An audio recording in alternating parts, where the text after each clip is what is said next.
పుష్ప సినిమాలో డైలాగ్ ఏదైతే ఉందో అలాగే ఏపీ రాజకీయాల్లో అయితే పెద్ద దుమారాన్ని రేపుతుందని మనం ప్రధానంగా చెప్పాలి. గత కొన్ని రోజుల నుంచి కూడా ఇదే హాట్ టాపిక్గా మారింది. ప్రధానంగా ఏదైతే పుష్ప సినిమాలో డైలాగ్ రప్ప రప్ప ఏదైతే గంగమ్మ జాతర అనే అంశం ఏదైతే ఉందో దాన్ని ప్రధానంగా వైసీపీకి సంబంధించినటువంటి నాయకులు అయితే ప్రధానంగా దీన్ని సపోర్ట్ చేస్తున్నారు. అలాగే మాజీ సీఎం కూడా దాని యొక్క ప్రచారాల్లో కూడా ఇటువంటి ప్లకార్డులు అయితే ప్రదర్శిస్తున్నారంటూ టీడీపీ అయితే తీవ్ర విమర్శలు అయితే చేస్తుంది. ఈ నేపథ్యంలోనే ప్రధానంగా చూసుకుంటే దీనిపై పెద్ద దుమారాన్ని రేపుతుంది. ఇది కావాలని ఉద్దేశపూర్వకంగా ఈ విధంగా చేస్తున్నారని కూడా పథకాలను ఏదైతే డైవర్ట్ చేసేందుకు అన్ని కూడా ఈ విధంగా చేస్తున్నారని అలాగే ప్రధానంగా వైసీపీ అయితే విమర్శలు అయితే చేసుకొస్తున్నటువంటి పరిస్థితి ఉంది. దీనిపై మాట్లాడదాం. ప్రస్తుతం దీనిపై మాట్లాడడానికి అలాగే వైసీపీ రాష్ట్ర యువజన అధ్యక్షులు ఎవరైతే ఉన్నారో మనకి జక్కంపూడి రాజయ్య గారు మాట్లాడే ప్రయత్నం చేద్దాం. సార్ చెప్పండి, ఈ అంశాన్ని ఏ విధంగా చూడాలి? ఈ యొక్క కావాలని ప్రజల్లోకి వచ్చి ఈ యొక్క లా అండ్ ఆర్డర్ ఇష్యూ చేస్తున్నారు జగన్ అంటున్నారు, ఇటువంటి కామెంట్లు కూడా సమర్థిస్తున్నారని కూడా చెప్పుకొస్తున్న పరిస్థితి ఏ విధంగా చూడాలంటారు? జగన్మోహన్ రెడ్డి గారి పర్యటనలో ఏదైతే ఒక అభిమాని ఒక ఫ్లెక్సీని చూపించి ఒక సినిమా డైలాగ్ని దాని మీద ముద్రించినటువంటి ఫ్లెక్సీని చూపించారో దాని మీద కూడా ఈవేళ వివాదం సృష్టించేటటువంటి ప్రయత్నం తెలుగుదేశం పార్టీ ఈ కూటమి ప్రభుత్వానికి సంబంధించినటువంటి నాయకులు చేసేటటువంటి కార్యక్రమం చేస్తూ ఉన్నారు. వీళ్ళకి ఎంతసేపు చూసినా కూడా గడిచినటువంటి సంవత్సరం కాలం నుంచి కూడా మనం గమనిస్తే ఏ రకంగా ప్రజల యొక్క ఆలోచనని మళ్లించాలి, వారిని ప్రభుత్వం చేసేటటువంటి తప్పులు చూడకుండా ఉండాలి అనేటువంటి ప్రయత్నంలో భాగంగానే తిరుపతి లడ్డూని తీసుకొచ్చినా లేకపోతే ఏదో కృష్ణానదిలో బ్యారేజ్కి బోట్లను అడ్డుపెట్టి ఏకంగా బ్యారేజ్నే కూల్చేద్దాం అనేటువంటి ప్రయత్నం వైసీపీ వాళ్ళు చేశారనేటువంటి మాటలన్నా, లేక జగన్మోహన్ రెడ్డి గారి కుటుంబానికి సంబంధించినటువంటి వ్యక్తిగత అంశాలను ప్రస్తావిస్తూ రాజకీయంగా మాట్లాడినటువంటి కార్యక్రమాలు కానీ ఇవన్నీ కూడా కేవలం ఏడాది గడుస్తూ ఉన్నా కూడా ఎన్నికల వాగ్దానాలను ఈ రోజుకి కూడా నెరవేర్చలేదు. కాబట్టి నెరవేర్చకపోగా మళ్ళీ తిరిగి రాష్ట్ర వ్యాప్తంగా ఎక్కడ చూసినా కూడా విచ్చలవిడితనంతో దోపిడీ అవినీతి జరుగుతూ ఉంది ఈ ప్రభుత్వంలో. కాబట్టే కేవలం దాన్ని మళ్లించడం కోసం, ప్రజల యొక్క ఆలోచన మళ్లించడం కోసం ఈ రకమైనటువంటి పేలాపనలు లేకపోతే ఈ రకమైనటువంటి విమర్శలు చేసేటటువంటి ప్రయత్నం చేస్తూ ఉన్నారు. అయితే నిన్నటి రోజు మనం చూస్తే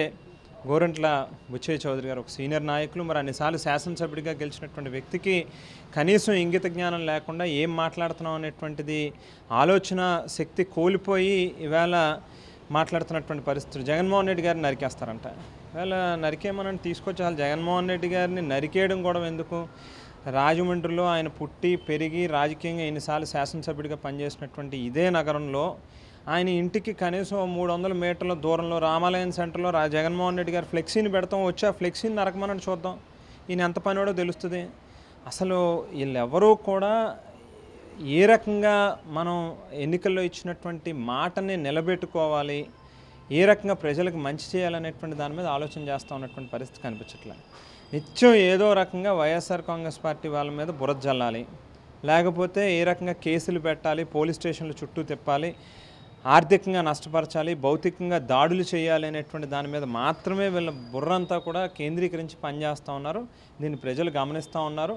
బహుశా తాత్కాలికంగా వాళ్ళు దీన్ని చూసి ఆనందపడచ్చేమో కానీ సునకానందం మాదిరిగా డెఫినెట్గా దానికి తగినటువంటి మూల్యం చెల్లించుకునేటటువంటి రోజు మాత్రం వస్తుంది. ఆ రోజు వాళ్ళే పశ్చాత్తాపడేటటువంటి పరిస్థితి కూడా వస్తుందని చెప్పి ఈ సందర్భంగా తెలియజేస్తుంది. ప్రపంచవ్యాప్తంగా గుర్తించే విధంగా ఒక యోగా కార్యక్రమం తలపెడితే దాన్ని డైవర్టింగ్ చేసేందుకు దానికి గుర్తింపు లేకుండా ఉండేందుకు 2 రోజుల ముందు వచ్చి ఇటువంటి హడావాడి సృష్టించి డైవర్టింగ్ చేశారనేది కూడా టీడీపీ వాళ్ళు చెప్తున్న పరిస్థితి. ఎవరు డైవర్ట్ చేశారు? ఇప్పుడు చాలా క్లియర్గా మనం గమనిస్తే గడిచినటువంటి సంవత్సరం కాలంలో లా అండ్ ఆర్డర్ అనేది పూర్తిగా ఈ రాష్ట్రంలో ఎక్కడా కూడా కనిపించినటువంటి పరిస్థితిలోకి వెళ్ళిపోయింది. ఆడవాళ్ళ మీద అఘాయిత్యాలు, చిన్నపిల్లల మీద చూస్తూ ఉన్నాం మనం, రేపులు ఇటువంటివి జరుగుతూ ఉన్నటువంటి పరిస్థితి, కిడ్నాప్లు తీసుకెళ్ళి చంపేస్తూ ఉన్నారు.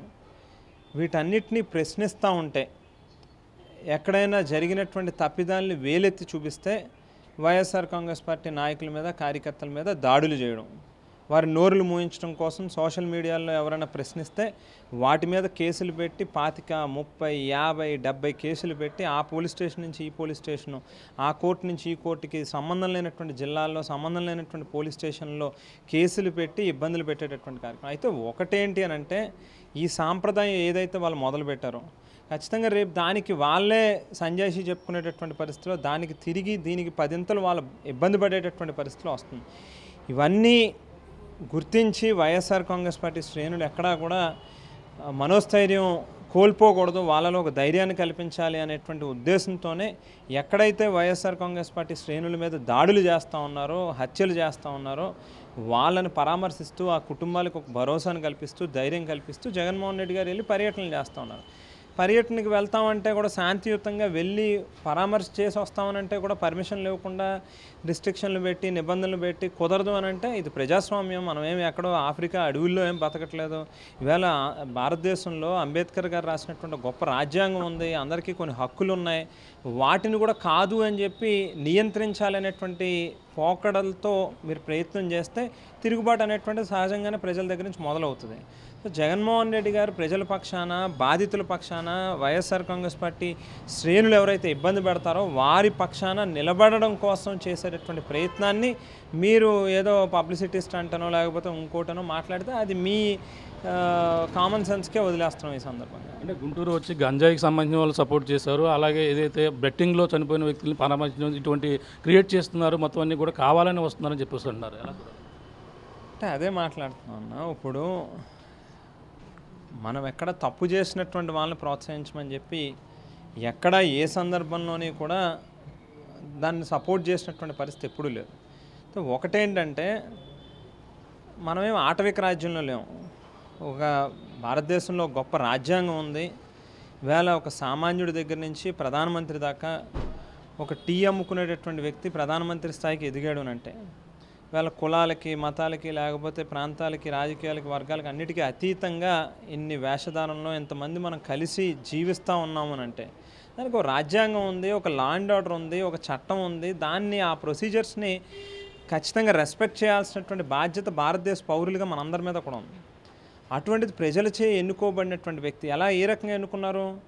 ప్రజలు ఓట్లేస్తే రాజ్యాంగపరంగా ఎన్నుకోబడి వాళ్ళు వాళ్ళ ప్రజాప్రతినిధులుగా చట్టసభల్లో ఉన్నారు. ఆ చట్టాలను కాపాడాల్సినటువంటి బాధ్యత ప్రజాప్రతినిధుల మీద ఉంది, మరో పక్కన పోలీస్ వ్యవస్థ మీద కూడా ఉంది. రోడ్ల మీద పెట్టి వీళ్ళే తీర్పులు ఇచ్చేసి వీళ్ళే మేము శిక్షలను కూడా మేమే అమలు చేసేస్తాం అని చెప్పి పోలీసు వాళ్ళు రోడ్ల మీద పెట్టి దళితుల్ని పట్టుకుని కాళ్ళ మీద కొట్టి ఇష్టానుసారంగా వాళ్ళని బూటు కాళ్ళతో తన్నుతే దాన్ని కూడా లేదు బాబు నువ్వు బాగా చేసావు, ప్రభుత్వం బ్రహ్మాండంగా చేస్తుందని చెప్పి అనాలనంటే ఎట్లా సాధ్యం అది? అంటే ఎక్కడికి వెళ్తున్నాం మనం? ఇక్కడేం లా అండ్ ఆర్డర్ లేదా? లేకపోతే మనకేమి ఇక్కడ ఈవేళ వాళ్ళకి చేశారు, రేపు ఇంకొకరికి చేస్తారు, రేపు మన వరకు వస్తుంది.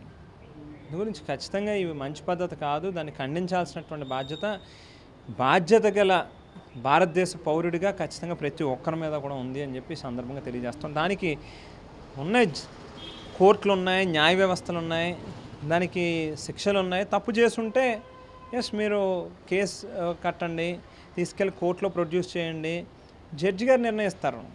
మీరెవరు, పోలీసు ఎవరు? ఇట్లా మీ ఇష్టం వచ్చినట్టు రోడ్డు మీద పట్టుకుని కొట్టడానికి, బూటకాళ్ళతో తన్నడానికి, తనితే తన్నించుకోవాలనా? ఇది మంచి పద్ధతి కాదు. అంటే బుచ్చి చౌదరి సాక్షాత్ మాజీ సీఎం ఈ విధంగా రప్ప ఏదైతే ఉందో దాన్ని మంచిదే కదా అని సమర్థించినట్టుగా మాట్లాడిన దాన్ని బట్టి నేను కూడా ఈ విధంగా మాట్లాడాను ఆయన చెప్పుకొస్తున్నారు. దాన్ని ఎలా చూడాలంట? జగన్మోహన్ రెడ్డి గారు ఏం మాట్లాడారు? అదేదో సినిమా డైలాగ్ కదా, ఆ సినిమా డైలాగ్ పెడితే కూడా తప్పేనా అని అన్నాడు ఆయన. అంతే తప్పితే నరికితే తప్పేంటి అని అనలే. సినిమా డైలాగ్ వాడితే కూడా తప్పేనా? ఇప్పుడు అంటే సినిమా డైలాగుల గురించి మనం మాట్లాడాల్సి వస్తే మరి ఇదే కూటమి పార్టీకి సంబంధించి లోకేష్ మాట్లాడినటువంటి బూతులు, మాట్లాడినటువంటి భాష, మరి అన్నీ చాలా రికార్డెడ్గా ఎవిడెన్స్లు ఉన్నాయి, వీడియోలు ఉన్నాయి. మరో పక్కన పవర్ స్టార్ పవన్ కళ్యాణ్ గారు ఆయన తొక్కదేస్తా అంటాడు, నారదేస్తా అంటాడు, తొక్కేస్తానంటాడు, లేపేస్తానంటాడు. మరి ఇవన్నీ వాటికి సమాధానం చెప్పుకోరా?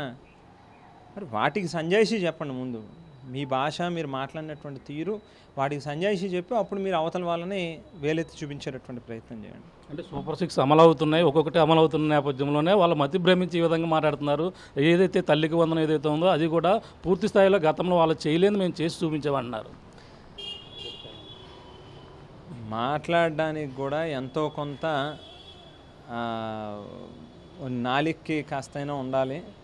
ఈవేళ ఆరోగ్యశ్రీ ఫీజు రియంబర్స్మెంట్, రైతులకు ఉచిత విద్యుత్తు మనం గుర్తు చేసుకోగానే ఎన్ని సంవత్సరాలైనా, మరో 10 దశాబ్దాలైనా, మరో శతాబ్దమైనా, ఇంకో 4 శతాబ్దాలైనా ఈ స్కీమ్ అనేది కొనసాగినంత కాలం, భూమి మీద ప్రభుత్వాలు నడిచేంత కాలం, ప్రజలు ఉన్నంత కాలం ఖచ్చితంగా ఈ స్కీములు అనేవి ఎవరు టచ్ చేయడానికి కూడా ధైర్యం కూడా ఆలోచన కూడా చేయలేనటువంటి స్కీములు అవి.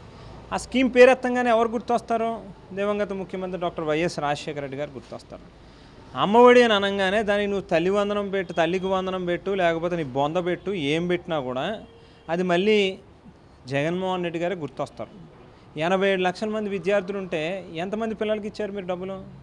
ఇవాళ మీరు చేసేటటువంటి పనుల్లో చిత్తశుద్ధి ఉండాలి, చేసేటటువంటి కమిట్మెంట్తో, మేము విశాలమైనటువంటి హృదయంతో, విశాలమైనటువంటి ప్రయోజనాలు ఎక్కువ మందికి ఉపయోగపడాలి అని చెప్పి నిబంధనల్ని సరళీకరించి ఆవేళ మా ప్రభుత్వంలో పనిచేస్తే, ఇవాళ మీరు దొరికిందల్లా ఏదో రకమైనటువంటి నిబంధనలు పెట్టి ఏ రకంగా లబ్ధిదారుల సంఖ్యని తగ్గించాలి, కోత కొయ్యాలి అనేటువంటి ప్రయత్నం మీరు చేస్తూ ఉన్నారు. అటువంటిది మీరేం పెద్ద గొప్పగా చేసినట్టుగా ఇంకా సంవత్సరం కాలం ఎగ్గొట్టారు. ఈ సంవత్సరం కాలంలో మా ప్రభుత్వంలో కనీసం అంటే ఓ 70-80 వేల కోట్ల రూపాయలు పైబడి ప్రజలకి మేము ధారాళంగా ఒక గొప్ప హృదయంతో సామాన్యుడికి, ఓ పేదవాడికి మంచి చేయాలి అనేటువంటి ఆలోచనతో ఆవేళ మా ప్రభుత్వంలో పనిచేసాం.